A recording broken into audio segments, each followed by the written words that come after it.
ang inyong tulay sa himpapawid ng serbisyo publiko. Ang Presidential Broadcast Service, Radyo Pilipinas, Radyo Publiko. Radyo Pilipinas. Radyo Publiko. Kinilala ng pang-international at prestigyosong Asia Pacific Broadcasting Plus Awards 2025 para sa kategorya ng Government Streaming. Ito ay dahil sa epektibo nitong pagsasanib ng mga tradisyonal na media tulad ng telebisyon, radyo at print para masabayan ang mabilis na pag-inog ng mundo ng digital at social media tungo sa mas epektibong paghahatid ng mahahalaga at napapanahong mga impormasyon sa mamamayang Pilipino.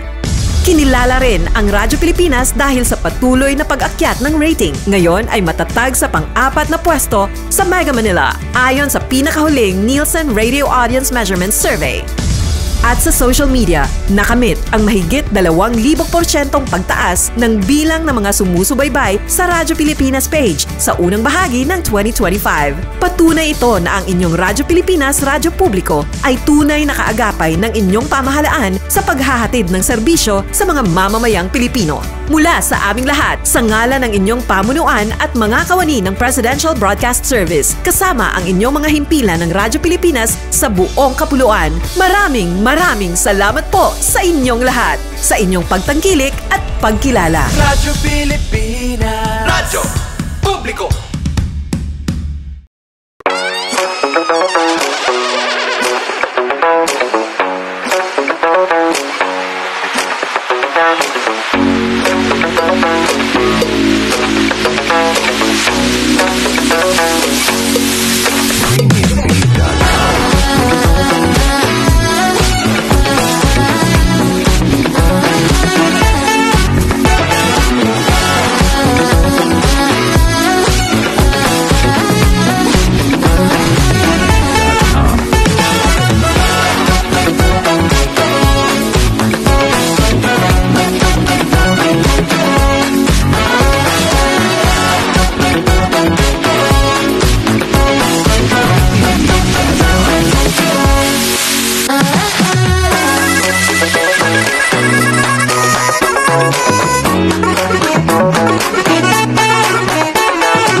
Yes, my galamayong adlaw ka na itong tanan. Oh, welcome din sa itong paraguban sa itong tuluman. Oh, tambayan sa Radyo Pilipinas. Kawawa ninyo Armando Feniquito, mga igala. Yes, mga igala. No? Kamusta? Kagahapon, no? Pasensya ka. Wala may kagahapon, no? O, wala ko kagahapon. Ay, tungod ko, ano, no? Kutob ako sa usapang agrikultura kagahapon, mga igala. No? Kay tungod namin team building, no? Actually, nindot among team building, mga igala, no? I-flex ko lang, no? Share ko lang, SKL. SKL, share ko lang, no? Okay. Kuan mga igala, no? Farm among giadtuan mga igala, no? So dito mga igala namin natun-an mga igala, no? And then dagan pud mi dagan mi natun-an mga igala, no, on the practical side, no? O di lang po ta dito sa katong si tawagan ni sige tawagan ni mga igala dito sa tanom-tanom na tong melon ay kwantong melon mga higala, komplikado. Para sa to, para kung masanay ka, di na siguro complicated, no? Everything man sa to, adere mga higala, basta bago sa to, mga higala, komplikado, gina at first. No, pero kung masanay na ta sa complication, mga higala, easy na lang na, easy. No? Anyways, mga higala, atong easy na kayo ta kay mga higala, no? Pero ang traffic tao, no? Karon si manahon na mga higala, grabe gid mga higala, no? Okay, nagsugod naman ang klase. Now, the first week of class for the basic education is done, no? So, kumusta ka ang ang ingon sa tong is malinawon man daw, no? Malinaw na nga to ang during the first day of school year 2025-2026 mga katambayan, no? So peaceful right now kay atong pero di sa ta makakuha ng kay syempre mag-assess pa na, so next week pa nila mapagawas mga higala ang ilang general assessment mga higala, mag-assess gani, no? Okay, ang assessment mga higala, it takes a long process, no? I-assessment pa man na kung sabayin mga reports, no? Ila pa man tan-awon dito, so mo na ikuan karon, no? Mo na atong kanon mga higala next week atong sayron mga higala kung nahimo bang kuan ba, no? Pero dinita sa kuno nato gi-share ang Department of Education mga higala. Saan naman to? na ato i-share ang Department of Education. This is not, I think this is last Wednesday, no? Last Wednesday. Wednesday lagi ni, Wednesday sa gabi gi-share sa Department of Education Region 11 mga higala, no? Kung asa, nadareo silahang quick count para sa ilahang DepEd Davao Region mga higala, enrollment quick count mga higala kung asa. Ito na lang yung i-save be.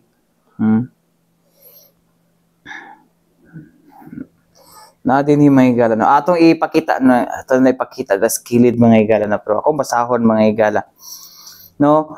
Natay total na 1,140,350 ka mga total enrollees mga higala sa Tibuok Davao Region mga higala, no? Kung asa gibahin-bahin kini sa 2, 4, 6, 8, 10, 11 ka schools division diri sa Davao Region mga higala, no? Ang pinakadaghan of course mga higala, mao ang kuno Davao City, no? Gisundan kini sa Davao de Oro, and then Davao del Norte, then Davao del Sur. Daghan di estudyante sa Davao de Oro din, no? Silang pinakadaghan yun mga higala. Ang ikaduha yun, no? Tapos Davao del Sur, Davao Occidental, Davao Oriental, Digos City, Island Garden City of Samal, Island Garden City of Samal, Mate City, Mate City o Tagum City mga higala. Kung i-combine siguro yung Davao del Norte mga higala, no, sa lain pang division mga higala, like Panabo City and Panabo and Tagum City na division. Dako siguro na sila population mga higala. Siguro sila ang second mga higala, mabot sila 200,000 plus if iuban sila mga higala, no? But then ang kuan mga higala is tulo mo kabuk division sa Davao del Norte, ang province mismo, and then nadadara ang Tagum City o Panabo City mga kuan. So sa 1.1 mga higala or 1,140,350 nga mga enrollees mga higala, no? Ang kuan na mga higala, no? Ang 80,000 ang mga higala, no? 80,008 enrollees, no? Mo na nasa kinder mga higala.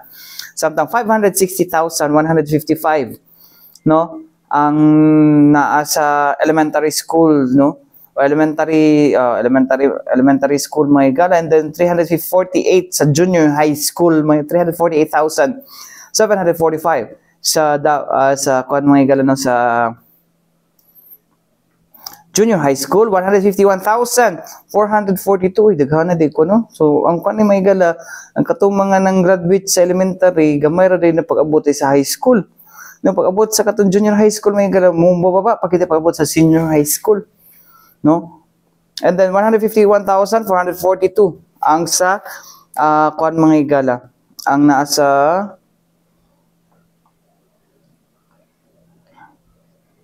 nasa kuan mga higala, no? Nasa senior high school mga higala.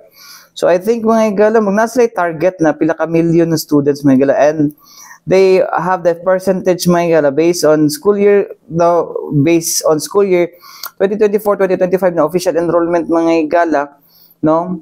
Naala sila sa 84.78% enrollees karon, pero may mga late enrollees, no? Okay, no children left behind ba agad basta sa DepEd mga higala, no? So, out of mga higala, no, sa 1.4 mga higala, ang pinakataas ng percentage is ang Tagum City, na nasa 93% mga higala. Gisundan sa Davao del Sur mga higala, nasa 90.34% mga higala, no? Island Garden City of Samar, 89.97%. Percentage niya sa mga nag-enroll karon mga higala compared to last kano. Tapos, 89.79% sa Davao Oriental, 49% sa Digos City, napadiri mga higala, 89.24% sa Digos City, Davao de Orde 89.49%, Digos City is 89.24%, Mate City is 87.87%, Panabo City 85.73%, Davao del Norte nasa 84.83%, Davao Occidental 78.14%, 78.51%, ug ang Davao City ang pinaka-last na 78.50%. So daghan gid nangundang gid last sa katong compared sa last year. Last year may daghang nangundang siguro karon or daghan pang wala na enroll. Well, wala kabalo, no? So depende nakabaloan ang mga gala. So mo na mga gala, no, ang kon mga gala, ang ato ang quick enrollment, no, as of June 18 pa ni siya 4:30. Ambot na kaya karon mga gala kung naabot ba. So depende na mga igala, no, pagawas po next week ang DepEd mga igala for the complete kay bago pa man karon pa man ang last day sa klase mga igala. Anyways mga igala, din hita, no, during the opening of class mga igala, no, ang mga pulis na to aktibo sa pagbantay diha sa to ang mga kuno eskwelahan po, no. And during that day mga igala dito sa Metro Manila mga igala gibutyag ni PNP Chief, no, Police General Nicolas Torre III mga igala, no, nga dili ang 5 minutes response dili lang na para sa atong mga krimen mga igala, but also, no, it's since bullying is now prohibited by law, no, so ang kwan mga igala is appeal na po ang bullying sa schools mga igala nga dapat respondehan sa ato ang mga kwan kapulisan. But right now atong kapulisan mga igala, no, or sa Davao City Police Office alone, no, kanang kuan na mga igala, no, sa tawag na kanang embedded na or kuan na gid mga katambayan, no, appeal na gina sila ang mechanism, no, along with the local government unit and the Women's and Children's Protection Desk sa ato ang PNP mga igala. With that mga igala, ato paminawon mga igala, no, kung paunsa ninyo i-report ang mga insidente sa bullying, kung saan ipag-handle mga igala, no, pinagi sa atong tigpamamba sa Davao City Police Office mga igala nga si Captain Hazel Caballero Tuazon. Paminaw na to. Chief Torre last Monday na ang kwan po daw 5 minutes response is para po itong sa report about atong mga bullying sa schools. Ano ba na hisgutan ani ang DCP with regards sa reporting mechanism sa bullying sa matag eskwelahan? Yes, sir. Before sa answer, no, sa statement nga ihatag sa atong GPNP with regards sa bullying, ang Davao City Police Officer is part na siya sa mga pulong-pulong nga ginakandak sa ato ang mga PCR, sir, no, sa 19 police stations. Kung magkandak sila o kanang symposium, part na ang bullying ngayon lang i-discuss sa mga estudyante. Usahay po sa magkandak sila o kanang taga-room sa mga eskwelahan, so mag-ano lang sila sa mga teachers nga magkandak sila og symposium, and part of that, sir, is the sa bullying.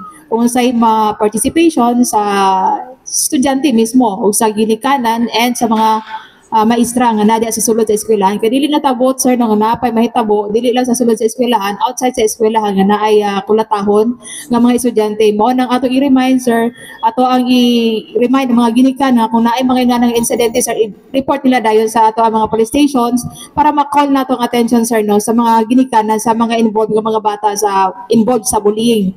And then ato lang pong i-appeal nato ang barangay, the social worker, para mitingan, sir, na kung sa'y pagabuhaton sa mga batang involved sa bullying sulod sa eskwelahan. Kaya namoy, like sa previous nga incident, sir, gawa sa eskwelahan na itabo nga tabangan o kulata ang isa ka estudyante, so dili tabuot nga mahitabo na po na karon, sir, nung pag-abri sa klase. So ato lang yung gihangyo, sir, isa ang ato ang pagtinabangay nga dili ni mahitabo, sir, no, nga ang pagpangulata dili lang sa sulod sa eskwelahan, napay sa gawas. So magtinabangay, sir, no, ang kapulisan nato sa mga station sa mga stations, sir, no, sa 19 police station, the WCPD, the social worker assigned sa maong area, and the barangay official, sir, sa ilahang BCPC, barangay Children for the Protection, sir, no, BCPC. Nakalimot ko sa meaning, sir, naman yun ay mga in charge na every barangay para pag-isuryahan, sir, kung sa mga solusyon na pagabuhaton nato na proactive nga ato ang buhaton, sir, ba dili na ta magulat pa nga mahitabo ni usa pa ta magbuhat og aksyon. So in place na ato ang sistema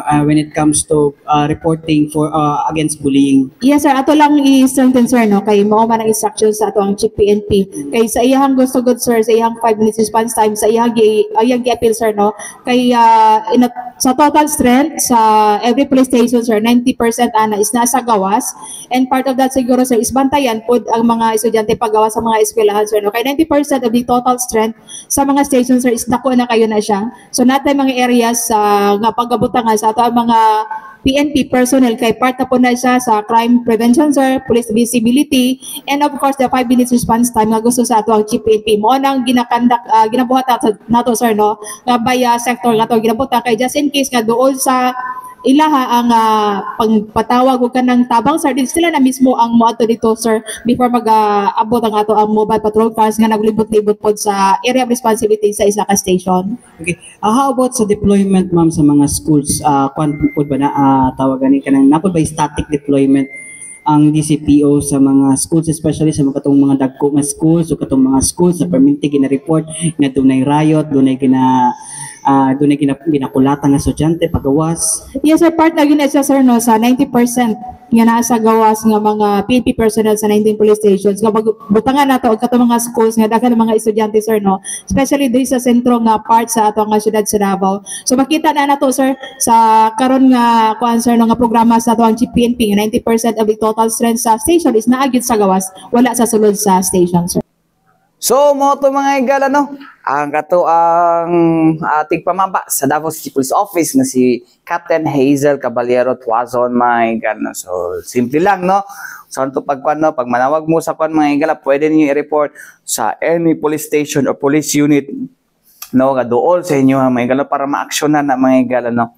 Although, kung mong kasagan po ng mga bullying, mga igala, is perpetrated by minors, no? Kanandan by minors ay na-perpetrated kay basig mapantana, no? Mapauta sa language, mga igala, no? Usually done by minors, mga igala, also, and the victim are also minors. So, kinahanglan po na siya ipatawag po dyan, no? Ang ginikanan. Ang ginikanan yun na ipatawagin, mga igala, no? Para ikuha na iyang anak, no? Nagina sa ginikanan po. Napanda sa pagpadako po. Ganun yung anak ilang ginikanan. Ganun yung anak ilang mga anak. No? Anyways, mga igala, balik kita man lang sa mga importante pahinumdum ning ato si Bianan.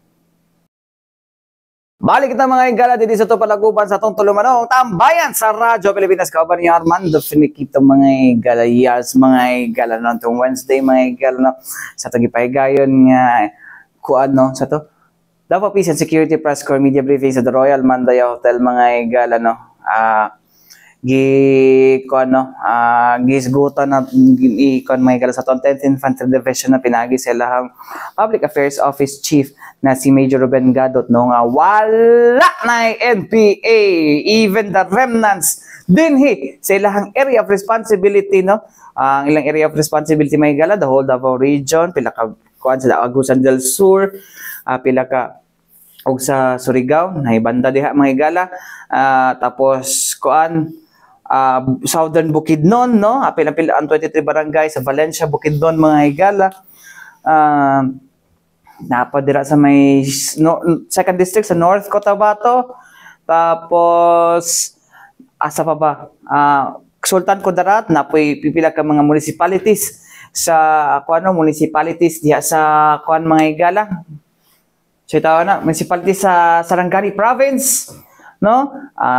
Usa ka sa Sultan Kudarat, it's because magsumpay siya sa no? Geographically sumpay siya, dol siya sa Davao del Sur, no? Nasakop na siya sa 39th Infantry Battalion, mga igala, no? Wala lagi NPA, mga igala, no? Nadakpan na after nga nakuha ni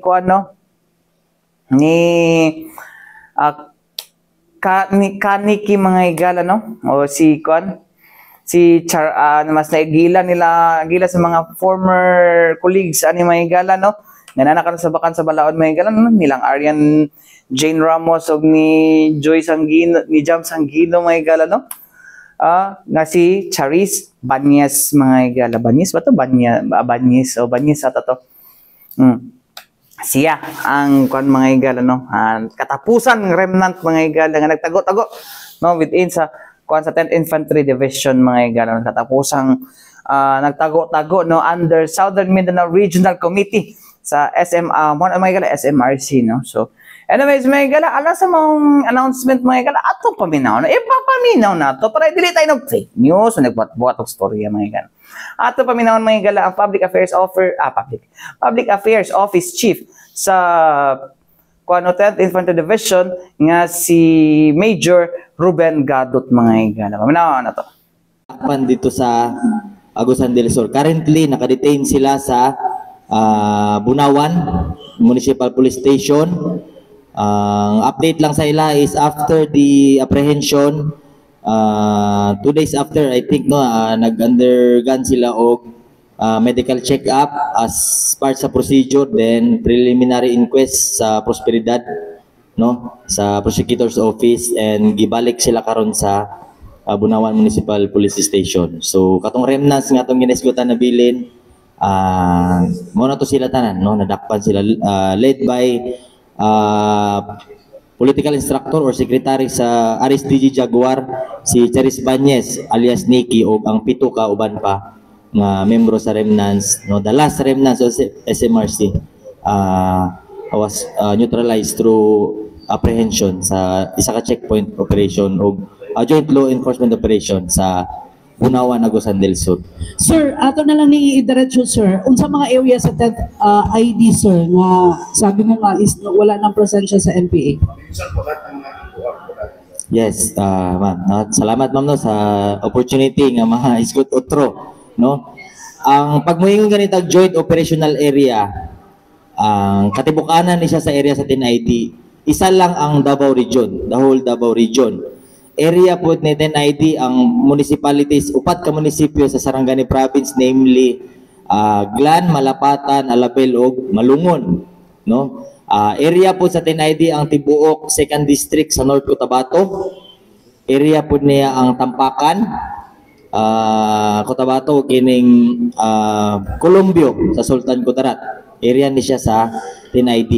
Then 10 municipalities sa Southern Bukidnon, ang San Fernando, Maramag, Don Carlos, Kibawi, Kadingilan, Dangkagan, Kitaw-Taw,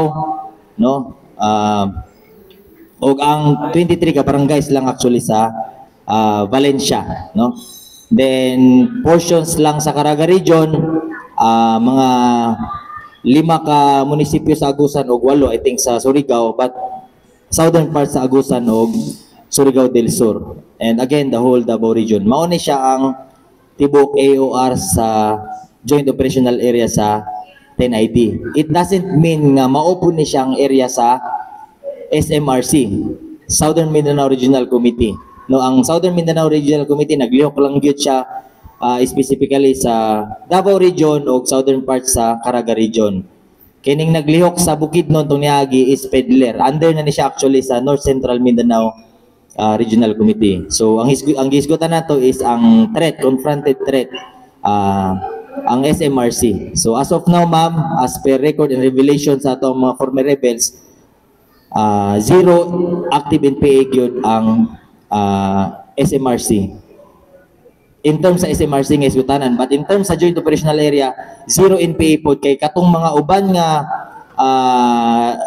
regional committee sa NPA like Far South Mindanao Region, wala na po NPA dito sa area nga sila ang NPA dito pero area sa 10 ID. So wala na sila dito sa Sarangani Province and other parts sa Sultan Kudarat o South Cotabato, ang 2nd District sa North Cotabato. Okay, sir. Ang tanong, saan pala sila?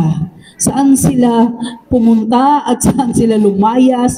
Ano ang mga factors? Ano ang ginawa ng 10th ID? Bakit wala na po presensya ng NPA sa Ego Army, sir? Kung balikan na to, ma'am, ang recent history, since 2016, naatay 16 guerrilla fronts, 9 vertical units, 5 sub-regional committees. Isa ta sa pinakakusog, dili lang pinakadaghan. Daghan na gyud kusog pagid nga linyada sa CPP-NPA sa tibuok Pilipinas, Of course, throughout the campaign, naglaylahi ang mga commanders, naglaylahi ang campaign, na hurot na to ni sila ka-dismantle.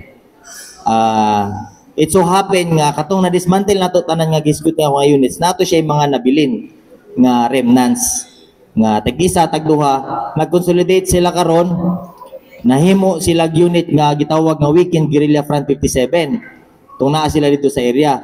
Then gidissolve to siya nga unit kay wala na to siya nag-function dito nga area at the same time as a guerrilla front. So gidissolve siya through JAPIC, Joint AFP-PNP Intelligence Committee resolution. Kay nagbuo sila bago nga unit as a remnants, mga nabilin mo na siya ang Regional Centro de Gravidad Jaguar or RSDG Jaguar under sa SMRC. Knowing nga sila ni siyang mga remnants nga nabilin. But of course, kung paunsa siya, nawala, pinaagi sa surrender, pinaagi sa encounter, o pinaagi sa apprehension, no? It so happen na ang last remaining remnants, no? Apprehended sa isa ka law enforcement operation. So, wala na term nga asa sila nangadto kay nahurot gid sila. Sila na tong last, no? Wala na sila nangadto sa laing lugar. Nahurot gid sila. Ang active atong ginamin. But of course, natay mga laylo members sa NPA, dili lang mo matingala if ever na patay mga tayo mag-update.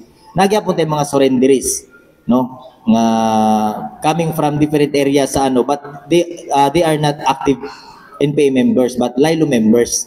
Nagundang na ba sa pagka-NPA pero ginaposes gyapon nila tong indoctrination, tong ideology, and at the same time tong firearm. That's the reason nga ginapasurrender gyapon nato sila.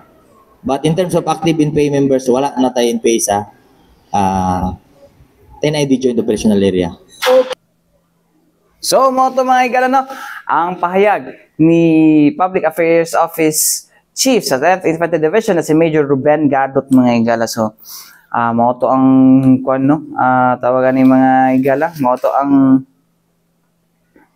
ayang pahayag, no? Wala na gyud, no? Wala na kuan, wala na NPA dire sa lugar mga igala, no? Kung naa di na taga dinhi, no? O wala gini balik na so ato na mga kuan nga wala nagi NPA dire, no? So sa wakas ang Southern Mindanao Regional Committee mga igala, no, napulpog na gyud, no, from 16, no, kung unsa ka bagasaw na to nagsugod ang Eastern Mindanao Command mga igala, no? So na kay Southcom na sa mga igala, no? Southern Command sa una ton dire sa Mindanao sa titawag nga command, no, hantod sa natunga nila ang Eastern o Western Mindanao Command mga igala, no, hangtod sa na kuan na gid mga igala, no, baga kay NPA dire sa unas Davao Region pero dala ko asa main mga igala ang Davao de Oro, no, wala, no, sa wakas nawakasan na gid mga igala, no.